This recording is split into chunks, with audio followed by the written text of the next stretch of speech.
Let's get comfortable with the uncomfortable today on the Prenup Podcast with Meg MacPherson, CEO and founder of the publication and media brand The 16th. Welcome to the Prenup Podcast. I'm here with my wonderful friend, Meg. I was introduced to her by our mutual friend, Courtney. Yes. Who's an incredible realtor. Love her. And shout out. Helped you get this apartment, She right? found us this apartment. You and I met Courtney's birthday about a year ago, right? Yeah, we did. You had just moved to New York a few months before? I had been here about a year. Okay. By then. Yeah. So what brought you to New York? A lot of things, namely a divorce. It was somewhere I'd always loved to visit. A lot of my friends growing up lived here. I felt like I knew the city really well, but just sort of never got the opportunity to live here. And when I was living in Texas, which is where I moved here from, and was married, I was like, well, I guess that's just kind of something I'll never get to do. And I actually came here to visit said friends in the process of trying to decide whether or not I should ask for a divorce. And just about immediately knew. I mean, driving across the bridge from JFK felt like a freedom ride, and I hadn't even asked for the divorce yet. Oh, man. Okay. So let's get back into, I want to start at the beginning. So where were you born? I was born in Bermuda. What? I didn't even know this. This is amazing. Okay, island girl. Island baby. My parents I don't entirely know the story of why they lived there. My brother and sister are 9 and 10 years older than me, and were both born in Virginia. And my parents had a racehorse breeding facility in Virginia together. And I think they just had a lot of friends in Bermuda and went to visit once and were kind of like, I think we're going to buy a house here. That's amazing. And they lived there for 4 years. I was born on the tail end of those 4 years. I didn't live there for very long, so I don't have a ton of friends there. Yeah. But I mean, it's like a little fun fact. I was not expecting that. I also love that. Is that like straight up your birth certificate, Bermuda? Yeah. So when I want to get literally any legal document ever, and anything you have to use your birth certificate for, I have to bring 3 documents. Marriage for one. You have to bring your Bermuda birth certificate. Oh my gosh. You have to bring your certificate of an American birth abroad, because I was born to 2 U.S. citizens. So technically a U.S. citizen. Okay. So Bermuda. And then certain age, you guys moved to the States permanently. We moved to the States permanently. Again, unclear why. I think my dad wanted to live in Maryland. My mom didn't necessarily want to live in Maryland. That divorce is a whole separate story. So your parents married young, had your 2 older siblings. Not necessarily young. This was my mom's second marriage. Okay. And she had my oldest sibling, I want to say around 35. So she had me at 44. I love that. In Bermuda, in a hospital that had 1 maternity room, essentially 0 healthcare. Like, Bermuda does not have good healthcare. At 44 years old.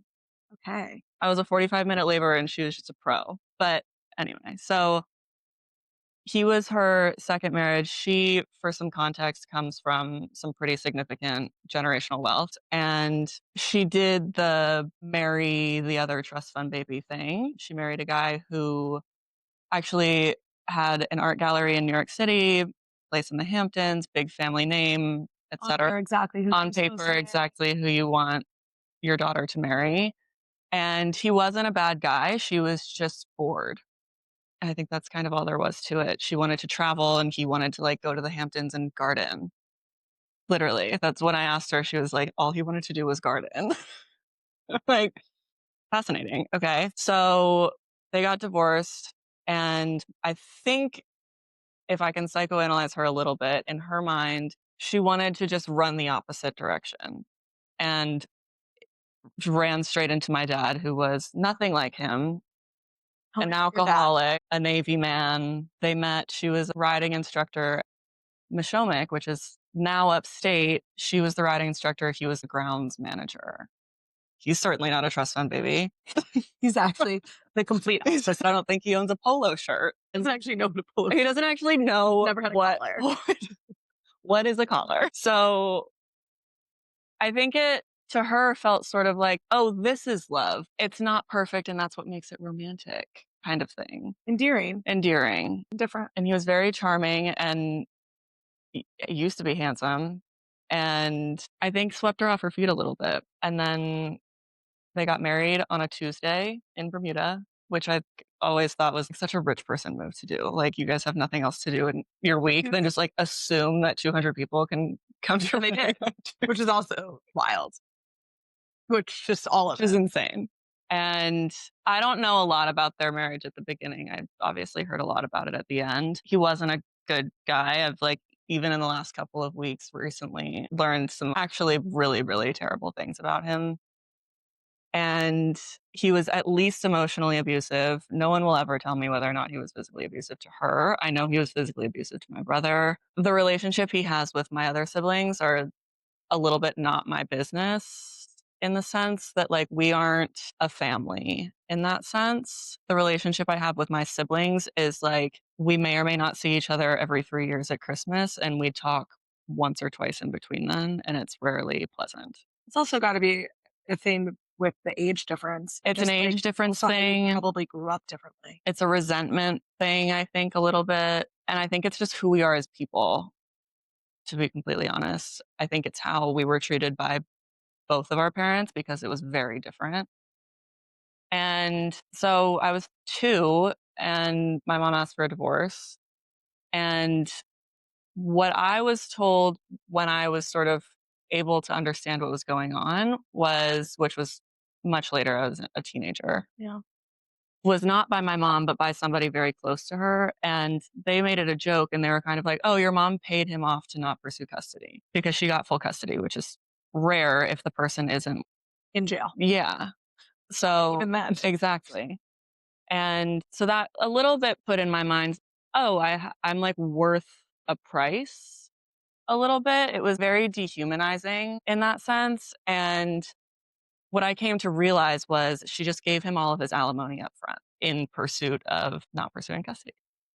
So that was their divorce. I stopped speaking to him when I was 11. It was a lot of like, I would call him like, I just won at pony finals. And he'd yell at me for not calling him more. And then one day I was like, Mom, what if I just don't call Dad anymore? And she was like, that's your choice, whatever you want to do. She was really good about not injecting her opinions on him to me. She wanted me to like have my own relationship with him and decide what that was going to look like for myself, which I really respect. But she was like, fine, don't call him anymore. And then we just never spoke again. When was the last time you spoke to him? I was 11. That is it. Yeah. Wow. Yeah. Okay, so that must have been a really hard transition out, but also maybe a relief. It was a slow burn. It was a lot of resentment, a lot of like, he's a bad guy, he abandoned me. You go through like the stages of grief a little bit without realizing like if somebody dies, they're dead, they're gone now. Yeah. He was like always in the ether. Like he's still alive. I just speak about him in the past tense. Did your mom get remarried after him again or no? To my knowledge, never. Not a single relationship since then, which was inspiring for a long time because like bad, like Totally. don't need no man. Love that. As an adult, having gone through a divorce, having adult relationships now, I realized that, and to no fault of her own, but just circumstances, I never saw a healthy adult relationship. No example. No, I had no example. I mean, Were there any like aunts and uncles in your sphere that had really good relationships, or was it not really. I mean, I have an aunt that I'm very close to. She lives in San Francisco, and her relationship with her husband, my uncle, is great and very, very loving, but I don't see them very often. Most of my friends, whether it was their parents, aunt or uncle, someone in their life was emulating a healthy, stable relationship. And it took me a while to realize, oh, I don't have that. And I would seek out friends who had dads, especially around. I would become very close to my friends' dads. You're trying to fill that void. Yeah. And maybe not fill the I want a dad void, but just to be around an adult man. Male energy. Yeah. Because you also didn't, at this point, your siblings are not living with you. So you No. have no male energy. It's just kind of you and your mom against the world. Yeah. which to your point, it can probably be empowering, but also draining. It was tough. I mean, I'm positive it was tough on her. She had to be both parents. She had to protect me when I got my first boyfriend and have that talk with him when usually the dad would do that. She had to lean on people like my horseback riding trainers who I was very close to and I could say almost partially raised me. But where's the line between like we pay them like they're an employee, Yeah. essentially. And there were other employees of my mom's in my life who were men who I would be like, oh, he's like basically my dad. But there is a line there of like what's appropriate. They work for you. Yeah. So it's like, what is the relationship actually kind and endearing and Yeah. charming because they care or because they have to care? Yeah. What's appropriate for them to say to me or to say to my boyfriends or, my mom had an employee for longer than I was alive. He and I were very, very close and he had that talk a little bit with my ex-husband, but again, I'm sure that was a conversation he had with himself of like, what are my rights here a little bit? Yeah. So that was something that as an adult in a lot of therapy has made me realize that was severely lacking and really shaped a lot of who I am and a lot of like how I build relationships. Yeah. So, okay, let's get into that. So, high school, did you have a boyfriend or lots of boyfriends or? I had every boyfriend on the planet. I dated everyone. Oh my God. It was like it's like a running joke in my friend group. But like I didn't go to a normal high school. I traveled with the horse show circuit. And the horse show's year it's literally the year. The season doesn't end. So from January to April, we were in Florida. From April through the summer, we were based out of New Jersey, but we'd go to Kentucky and Canada That's and like a lot Europe. as a young kid. Yeah, I mean, you're a professional child athlete. You think about like the gymnasts who are in the Olympics and like they're 12.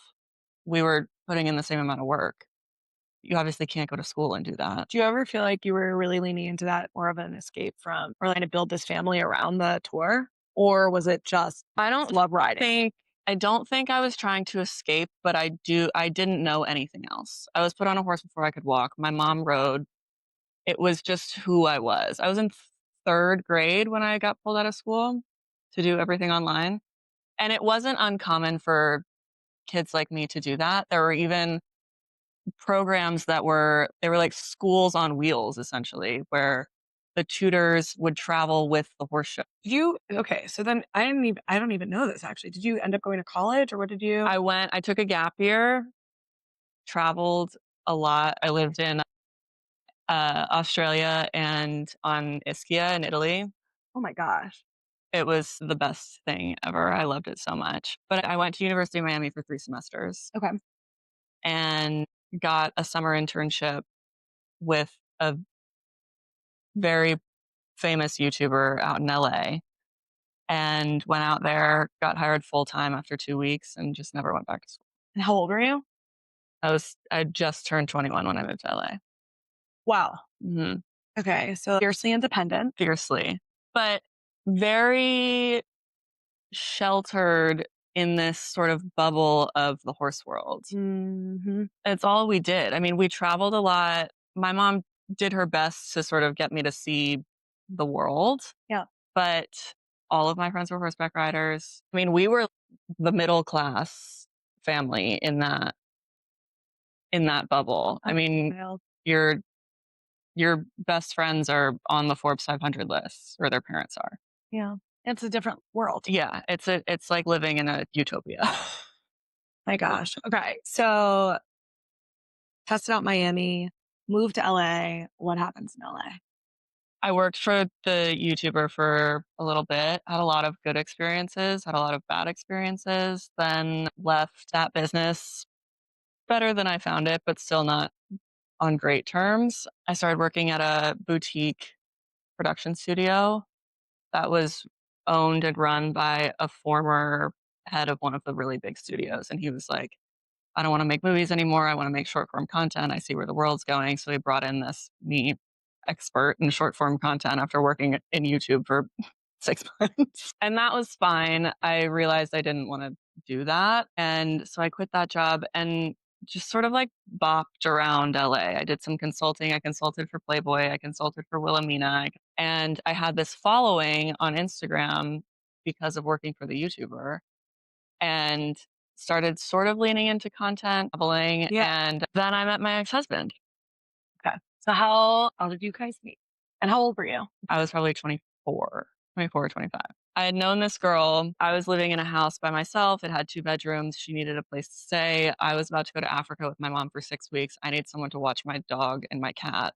And I was like, you can live in my house for free if you take care of my animals. She never moved out. So she tells me that she has this friend coming from Austin, Texas. She like, walks him up. He's a male model. He's so hot. She clearly has a crush on him, but talks down about him. Like, Yep. that it's like, Yep.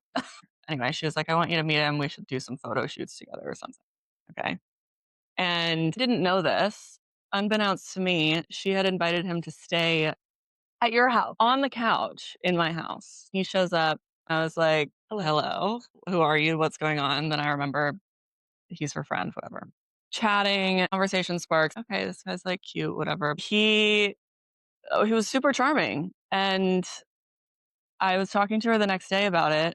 He's like really cute and cool, whatever. And I was like trying to get the vibe because I wanted to make sure that I wasn't Stepping on. going against girl code a little Yeah. bit. She again was just like essentially talking about him.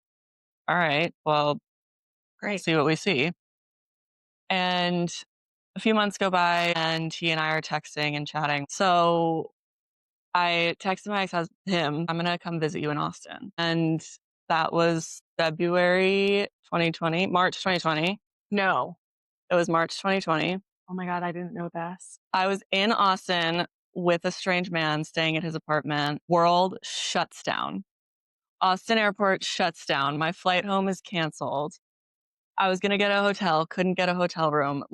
And all your animals are still in. All my animals are still in LA, safe and fine because they're with her, thankfully, and not like at a boarding facility. But I'm like trapped in Austin with this guy. Yeah. So it's fine. We're living our little fling. Everything's great. And you're thinking like, okay, this will end soon. Yeah. I'll be able to go I'm back going to to go LA. home. And what we decide to do is take his pickup truck and road trip from Austin to LA. And we were going to stop in Colorado and stay in Vail where my mom has a place and then go stay with my mother. This is a man that's like not even my boyfriend. We went to Vail and we stayed in Vail for several weeks, which was the most insane experience ever because like peak ski season in March, the Vail Village is empty.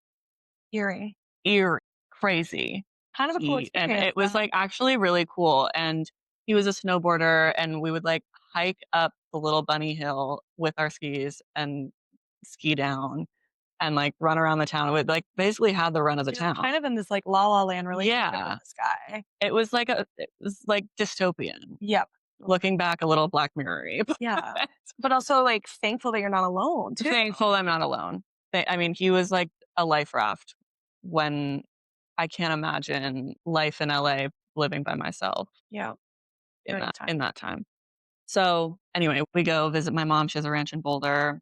My birthday's at the end of April, and I remember it was right around my birthday. And then we road trip through Arizona where his brother and sister-in-law and their kids live. Stay with them, meet them. So you've basically skipped in a normal relationship. You skipped We've skipped everything. Yeah. We lived together after our first date. In there. I don't know what. COVID was a wild time. That was insane. Like the greatest rose-colored glasses ever. Truly. And we were saying to everyone who would listen, like justifying it, this is so great because we're not alone. Well, one, we're not alone, but we've just fast forwarded in a relationship. You don't have to waste 3 months deciding whether or not you want to be officially boyfriend and girlfriend. Like we just already are basically married. So we get back to LA. We're living in a house that I had bought in LA. And at this point also, did he have a career or was he still just modeling? No, he was a model. Okay. And so were you basically funding everything? And it wasn't even like a question, really. It's never from him or from me. Yeah, it wasn't really even a conversation. It was just like, oh, you can afford to support 2 people, so that's what we're going to do. And did you feel obligated? I felt like I wanted to hang out with this person and like, you don't want to lose. He couldn't afford to hang out with me unless I paid for it. Interesting. Okay. So That makes total that's teetering on escorty, but also like so for that. Oh my God, that's so funny. Maybe there's also in a way it's very much like, I don't know if guilt is the right word, but a lot of people who are fortunate Yeah. feel like, oh, well, I'm so fortunate I can be generous. And it's not, it's a, hey, I love you. I want to take care of you. Yeah. It's that, and I want to do this with you. If you can't afford to do this, it doesn't matter because I can. Yeah. Which is something I had to unlearn. It's a little bit like, I want to go to this concert. I'm going to buy everyone tickets so that they can come. Yeah. So it's definitely something I had to unlearn. So you guys are in LA now at this point. Yeah. We're in LA living in a house that I own. Still COVID, still weird. Under martial law part of the time, you get a ticket and arrested if you're like outside your house at certain hours. This is peak bonding. Trauma bonding. Mm-hmm. And we're like, we got to get out of here. So my mom's from Texas, hates LA. And I was, Mom, I want to move to Texas. She's like, great. So she loved that idea. And I don't even know if you call it dating. We're just calling each other boyfriend and girlfriend, and You're in it. living together. But we've had like zero world experience. This is like Q3 of 2020. Playing house. Playing house. And we decide we want to build a house in Austin, Texas, a city I've never been to. Well, only to besides visiting him once. He doesn't know very well, but I'm like in this like delusional bullet train to nowhere mindset. And we're going to buy a plot of land. We're going to build a house. We're going to get married. We're going to like do all of these things. We're going to start a business. So I convinced my mom, allow me to buy a piece of land and build a house. We moved to Austin December 2020 with the dog and the cat and the second dog by then because I bought him a black lab. My God. COVID puppy. And we're living in a rental house. World starts opening up. I start meeting people, making friends. Building a community. Building a community. He decides he wants to become a firefighter. And I'm like, his dad was a famous, I guess, prolific firefighter in Washington State. Amazing. Like an actual hero. And that's hard training. That's not easy. Yes. He wanted to be a firefighter. He was going to the academy in Austin. He got kicked out of the academy for basically ego and being unteachable, which I could have told you before he even joined the academy. In this time, we also get engaged. Okay. And we start an Airbnb business together. Okay. Together. We bought 2 of the 4 first ever livable 3D printed houses in the United States. And they were conceptual. It was like a little compound of 4 of them. We bought 2 of them, turned them into Airbnbs. And how we structured it was my mom bought them in an LLC that my ex-husband and I had almost equal shares ownership in the LLC. And my mom throwing money at a problem at this point. She was like, you don't have a job. You don't know what you want to do, but you want to be an Airbnb owner? Sure, whatever. Are you married yet? We're not married yet. Okay. But he doesn't have quite equal. Decides that if he doesn't have controlling interest in the LLC, though, he wants to be CEO of the LLC. What? He just decided this. Like the ego gets out of control. At this point, also, you'd bought a property to build a house. Yeah. We were building a house, planning a wedding, starting this business. Like I couldn't sit still because I needed distractions from what I was clearly learning deep down. Was a house in both of your names or just your name? No. So thank God. We were smart about that in the sense that my mom was able to convince the trustees to allow me to borrow, to essentially take out a line of credit against my trust. Okay.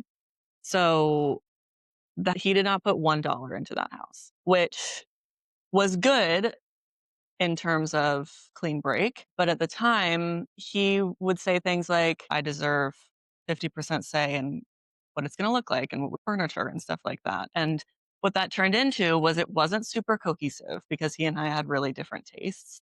And then there were like weird details. The house turns out to be a reflection of your marriage. Yeah. Of trying to make it all fit, but it's just not fitting. Truly. Okay, so you've built this house, you started to furnish it, you're not married yet, Mm-hmm. You're on your way to get married, you have a date set, have invites been sent, And did you get a prenup? Absolutely, we had a prenup. Good. And how did you bring that conversation up to him? So I didn't have to bring up the conversation. There is an icon who I never actually met. She's my half aunt, my mom's half sister Okay. from my mom's dad's first marriage. Okay. It's a lot of divorce in the family. And Mila was, from all the stories I've heard about her, just like a wild woman. Spent a lot of time in Paris and was free spirit. And she wakes In up Las Vegas. butt naked in the back of a pickup truck in Las Vegas, having just married a stranger. Oh my gosh, I die. To me, hysterical. To my grandfather, full panic because there was no prenup. No. And so that sparked something in our family trust structure, which is they put something into place, which is essentially if I did that, I would be effectively written out of the wills until a postnup was created. So it's not like to punish me. It's not like you crazy person, you can't, you're written out of the will now. It's to protect what was built. Totally. And so now there's a legal domino effect that I would be written out of the will until there was a postnup, and then I would be Written back in. welcomed back in. Yeah. I had told him that story. Thank goodness for good lawyers. Thank good lawyers, but it's like I can't even touch some of this stuff. Like, why do you think you can get a hold of it, kind of thing. So I had told him this story about Camilla. So he knew already. And I've used this story 3 times in my life for the exact same purpose, which was I think I might marry this person. My mom says, like, you'd have to be dumb, deaf, and blind to know that I don't come from something. So anyone can assume that that would be the case. But anyway, I've used it once with a boyfriend before my ex-husband, once with my ex-husband, and once with my boyfriend now. Okay. So thank goodness, prenup signed. Prenup signed. Wedding date is set. Wedding date is. Did you at the time before you got married, were there any moments where you were like, oh, Yeah. I tried to pull out of the wedding twice and love her in true good Southern woman fashion. My mom said, the invitations have already gone out. You got to give it a that try. is money. That right there is, oh my gosh. It's also It's probably also a reflection because she was like, hey, I tried it twice. Like, the practice marriage jokes that were happening between my family at the wedding. at the wedding. Yeah. He's a good practice husband, Oh my God. But like valid. Not wrong. but not wrong. Yeah. I mean, my therapist said something to me that stuck with me to this day. We were already engaged when she said this to me, but she was like, don't ever marry someone you're afraid to divorce. In the Repeat sense, that.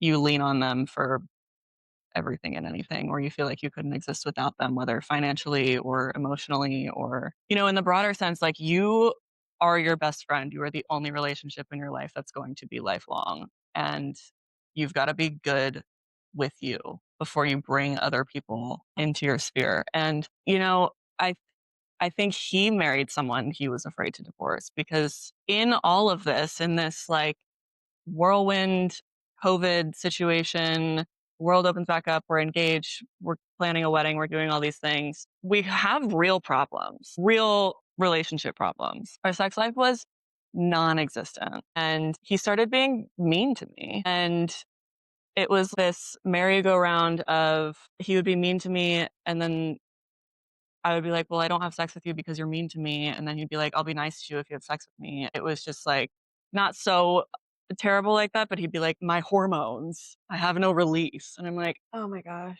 so it was tough. And the resentment grew in more ways than one. I mean, Understandable. I started to lose a lot of respect for him once the world opened up and I saw him operating around other people. I'm like embarrassed about your behavior and you're just being your version of normal. Isn't it wild how someone can be so in your mind exactly who you need at one chapter and then the next chapter it's like, wow, not on the same page in anything. Yeah, It's truly the COVID goggles. it is. It is. It was wild. And also maybe also the difference between like your early 20s and a few years later of just I think so maturing. too. I think growth is a big part of it. And we grew apart. Instead of growing together. And I think that's unfortunately kind of sometimes what happens. And I think something that isn't talked about enough in breakups and divorces also is it's really hard when nobody's done something that's traditionally wrong. He didn't cheat on me. He didn't hurt me. Nothing happened that was catastrophic that was like, oh, now you get a divorce. It was just this slow burn of unhappiness for both of us. And I lost myself. I had no identity. I had no sense of self. I was a shell of who I was and who I am now. And I sort of just folded in on myself. But I was so focused on like, just get to the wedding, just get Get it over with. Maybe it's cold feet. It's exactly. Maybe it's the stress of the wedding, all of these things. So how long were you guys married? like 6 months and not together very long before that. I think in total, we were together 3 years. Who realized that it was just not going to work? Or was it kind of this mutual, we are not meant to be together? And I think this is where the don't marry someone you're afraid to divorce thing comes in, because if he hadn't been so dependent on me financially, I think he would have left. I don't think he would have ever even proposed. Yeah. He had financial goggles. I had I want to get married and have babies because I want to build the family that I didn't have kind of thing.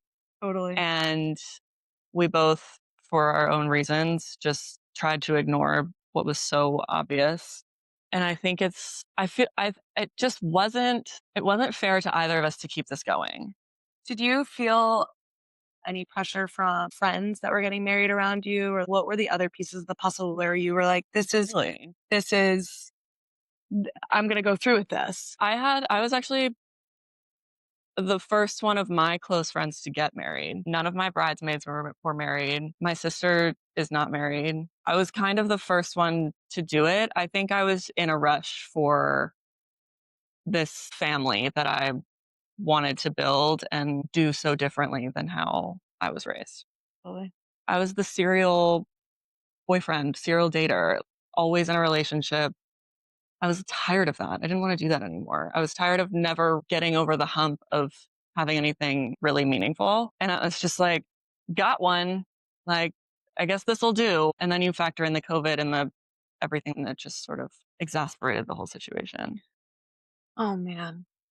Got into a really, really bad fight in the beginning of February. And my mom had bought a house down the street. And the conversation was, in our delusional little brains, even though the sex life was terrible, even though everything was bad, we were like, okay, 6 months after the wedding, I'm going to pull my IUD. And we had talked about that.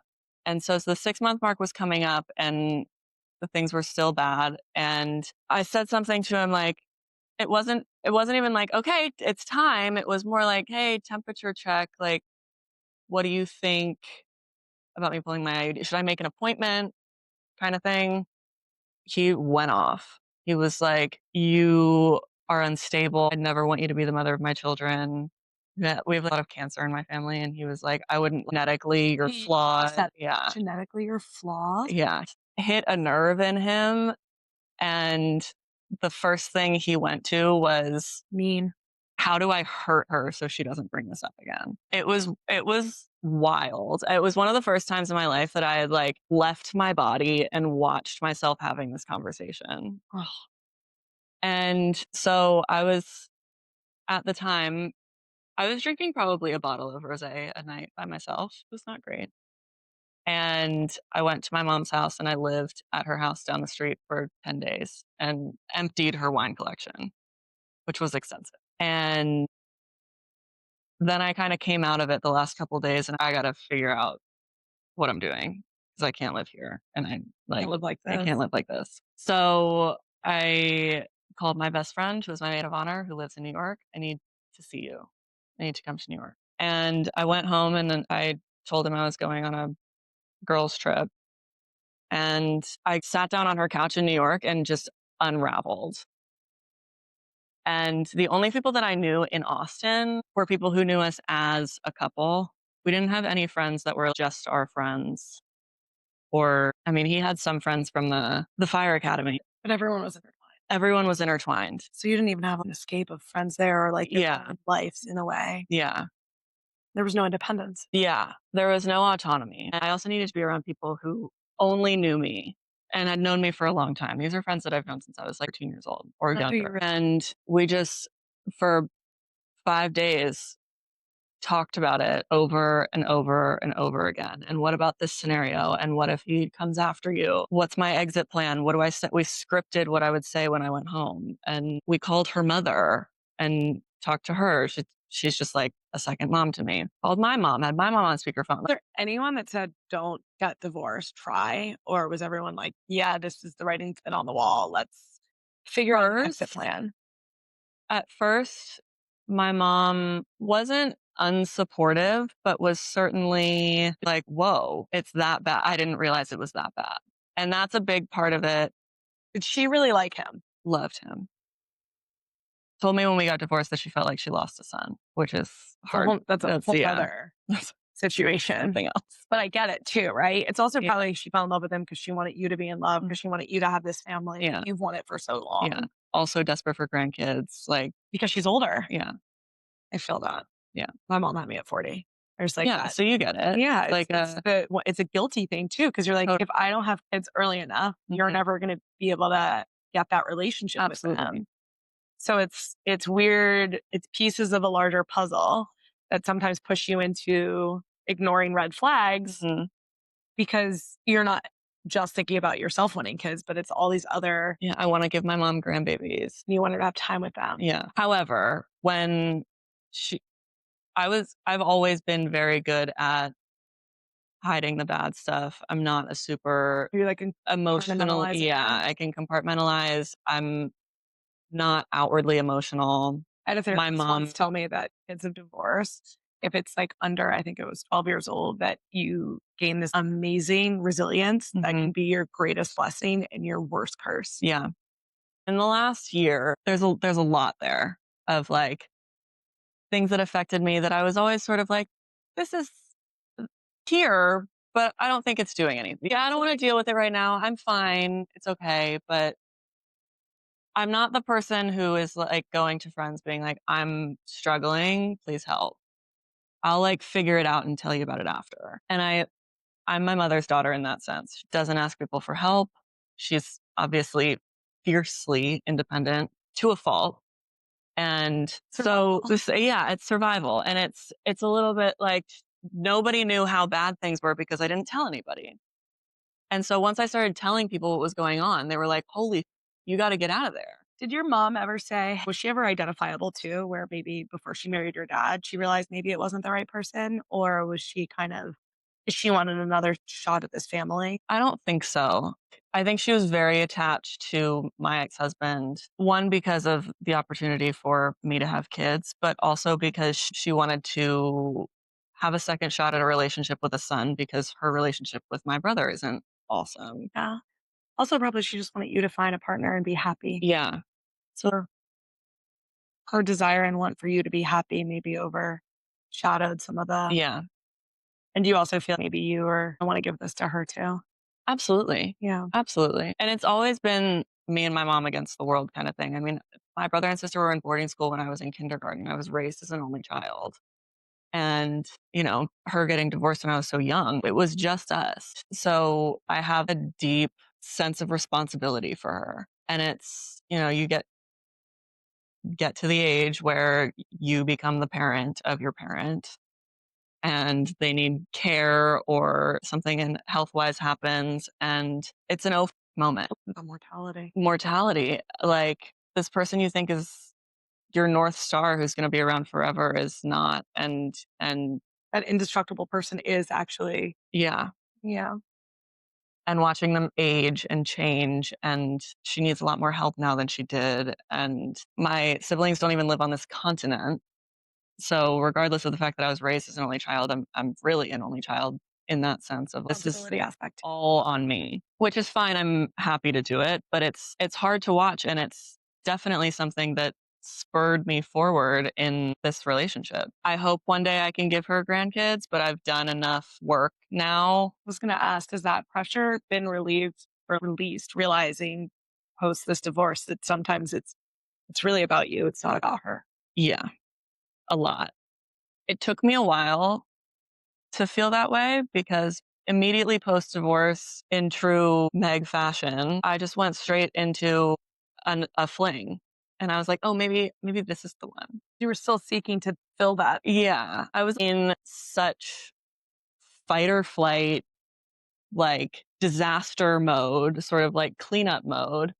And I went into this relationship with like a friend from high school, not even a friend from like elementary school that I've known forever. And we grew up riding horses together. And he was very comfortable. Classic rebound. Classic rebound, which is so bizarre. But Also anyway, maybe in a weird way comforting that was the person that you were able to fall into after falling out of your marriage. Yeah. And like in a weird way, maybe that's actually a better safety cushion than some rando. I completely agree. I wish that I had handled it better in the sense that I had been more clear that that's what I needed. But you probably didn't know at the time that that's what you needed. So how yeah. can you be clear about it? True. The only thing I have a little regret about, he was a lifelong friend and we don't talk anymore. I could have been more transparent about the fact about what I needed. He was such a close friend. Like we were best friends. And the loss of that friendship is really tough. But at the same time, I'm like so grateful for what he was able to give me. And I'm very comfortable being friends with my exes. As long as you haven't like, cheated on me or hurt me, or if we like broke up amicably for whatever reason, I loved you once, or I cared about you to the extent that I wanted to be your girlfriend, there's no point in bad blood where there's.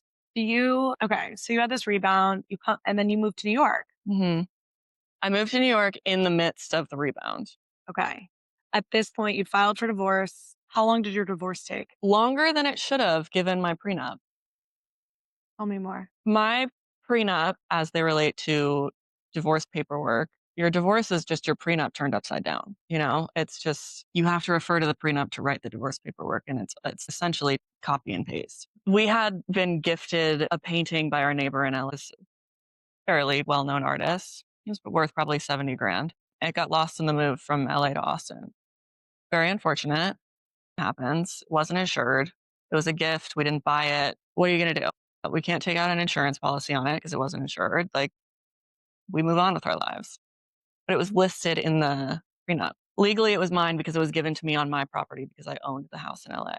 So it was listed under my property. Divorce comes, copy and paste, divorce papers. The painting is listed in the divorce paperwork because I didn't read it closely enough. So he's convinced that the painting exists and that he has a right to half of its value, which he is also convinced is $70,000, which is fine. I'm sure that's probably close, but there's no paperwork stating that. We never got it appraised. I didn't even have it framed. It was in a roll, like in the cardboard tube. This is so funny. I literally just heard almost the same story about the same. Yeah. Yeah. This stuff does happen. It gets lost. And then I didn't read the manifesto of items. Yeah. Close enough. And I skipped over the piece of art. That led him to believe that I had it and I was hiding it from him. I don't want to sound like a dick, but $70,000 is nothing to me. And half of that is less than nothing to me. I'm not going to fight you over it. I don't have the painting. Let's not be stupid. Totally. So then how did that end up dragging it? It drug it out. First, he wanted to be paid off several hundreds of thousands of dollars. He wanted $250,000. For a 6-month marriage. For a 6-month marriage and unclear what else. Also, you had been paying for all your living expenses together for years. He leveraged his percentage of the LLC trying to get, when we got those Airbnbs sold, he wanted that back from the profits of the sales. Those 3D printed houses values tanked after we bought them. And it was becoming evident that we were going to take a loss on these houses, and he wouldn't sign the paperwork to sell them because that was his lifeline. He was not getting paid for by me anymore. He wasn't getting the half of the painting. He wasn't getting the 250 grand that he asked for. So he was banking on these Airbnbs selling at a profit and him getting 40% of that. We sold both of them at a loss. And what I find ironic is that he wanted the profit, but when my lawyers went to him and said, we sold them at a loss, you wanted the profit, so now you have the debt, he wouldn't take it on. And I basically told them to do that to prove a point. Yeah. because I wanted to stick it to him a little bit, and I'm okay admitting that. And I wasn't going to fight him on it. I mean, you can't make money out of $0. Yeah. There's nothing there for me to ask him for. How long did it end up taking from filing to divorce? I asked for divorce in February, and I signed the final paperwork in August, which is obviously fast. And I'm very grateful that there were no kids involved. And I'm so grateful that we didn't have any joint property or anything like that. But in my opinion, that's still too long. Especially for such a short marriage. For such a short marriage, for a prenup that was so ironclad. Yeah. And he still tried to fight it. Did he pay for his lawyer fees, or did you have to pay for? I had to pay for them. Oh. I ended Thank up, God there was a prenup, because otherwise he yeah, would have come for everything, right? yeah. Yeah. I ended up giving him the $150,000 pickup truck that I bought him that was in my name, the dog. And throughout the divorce process, I continued to pay for his therapy. And I think that was one of the smartest decisions I made throughout all of that, because in my mind, I needed him to be as stable as possible through this process. And I knew he couldn't afford it, and I knew he wouldn't go unless it was paid for. So I did do that. I'm not convinced that my mom didn't give him something. To walk away. Maybe not to walk away, but more to like get him standing on his own 2 feet. I don't think it was like, here, take this and then please leave her alone. I think it was like a, a gift out of She's pity. bad about everything that had gone down. Yeah. Yeah. She's adamant that she didn't, but it would not surprise me in the least if some proof came along that she had paid his rent for a year or something like that. Wouldn't surprise me at all. But it's not my business, and it's not my problem anymore. And that's her money, and that's a big part of what our prenup was. Yeah. Was this isn't Megan's. Megan has a trust fund that she has to ask to get access to at any given time. And you can't talk about something that's hypothetical, like something I may or may not inherit in a legal document. So there were obviously clauses in there about like when and if and all of these things, but he didn't get information to think, oh, thank goodness he didn't get information about like my mom's net worth. Thankfully, he didn't get any information about that even with the prenup, because he was marrying me and I don't know. Okay. So you get divorced, you move to New York, Mhm. and you're still willing and open for love and marriage and all those things. And you meet your now boyfriend. Yeah. I don't know that I, at the time, was open to love and marriage. And I thought forever was a fairy tale and all of these things. I met my boyfriend on a dating app. He was like a little bit of a test subject. I need to see how it feels to sit across from another man. First swipe was my boyfriend. And we met up, had drinks, and I was like, whoa, this is different. It felt like he like saw through me. And as someone who's like very, very good at wearing masks for certain occasions, I felt very disarmed by him in a very good way, but it was really uncomfortable from the start. I was like, you see me in a way no one else has ever seen me before or cared to try to see me before. And I've known you for 12 minutes. It was bizarre.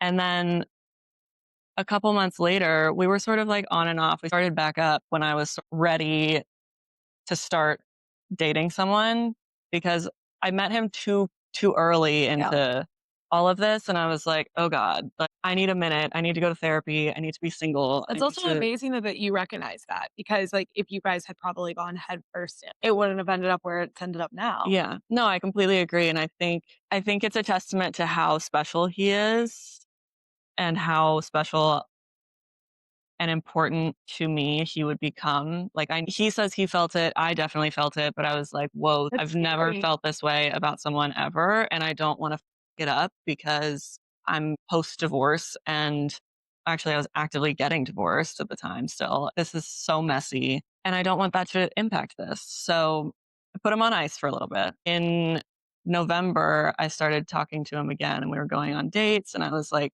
just as infatuated. And I was at a charity event with our friend Courtney. It's full circle. Full circle with Courtney. And she was like, show me a picture of this guy you're dating. And I pull up a picture of him, and she was like, holy, that's I love so this and so. so much. That's my brother's best friend. I've known him since I was 14 years old.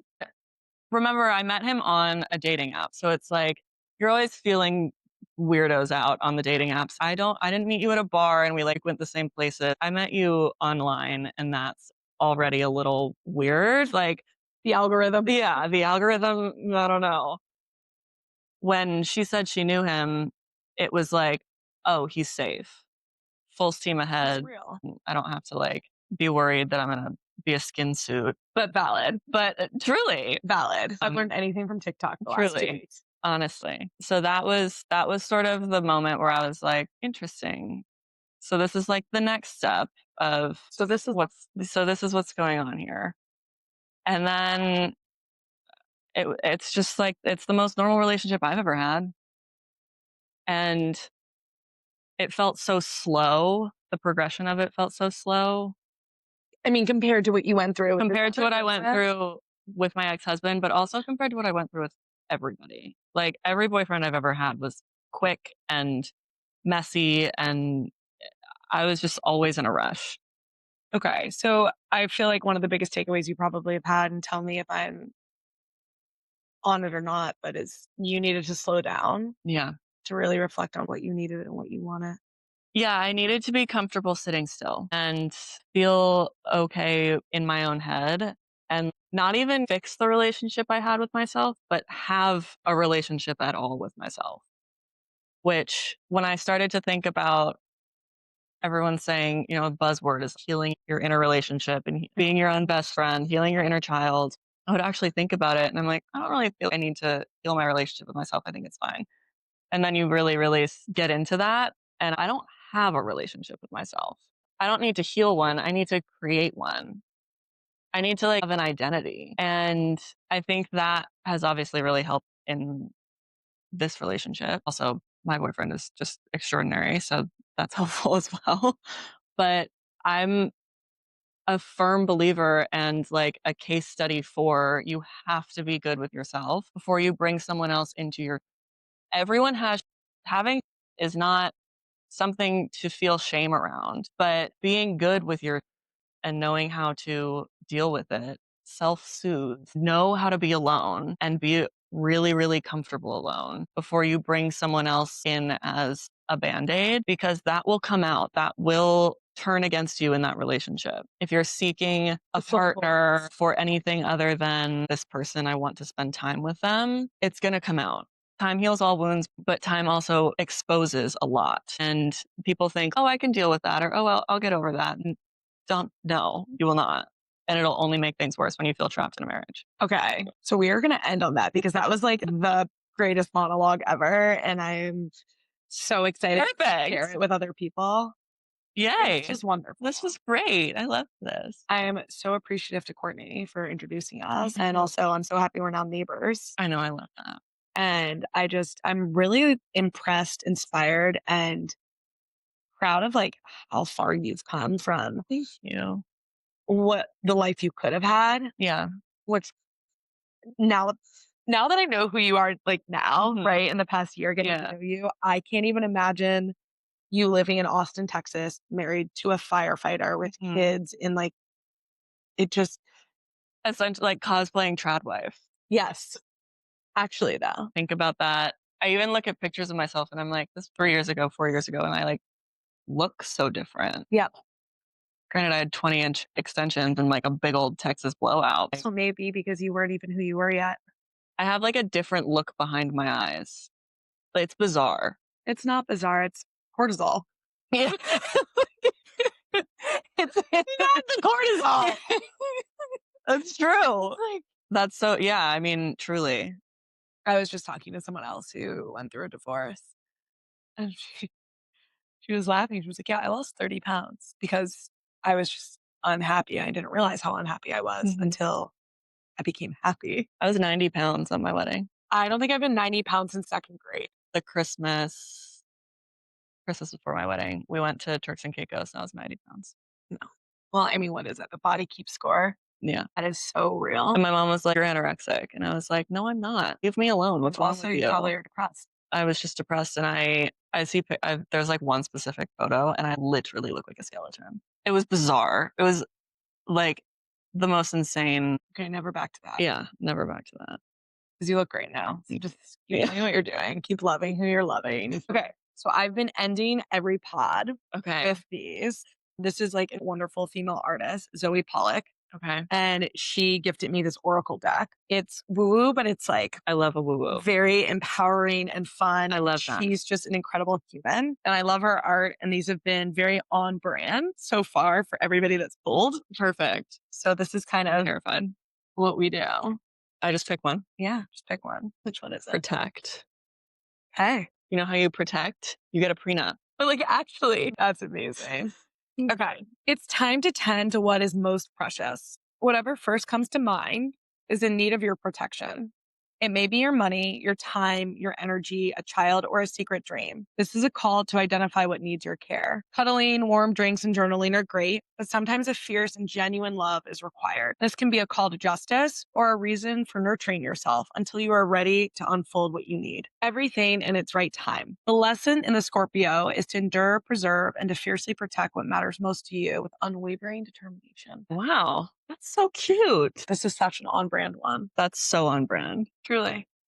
I love it. Oh my goch, this was the best. This was so great. Perfect Friday. What a great Friday. Prenups for everyone. And prenups for everyone. Oh, So much nice.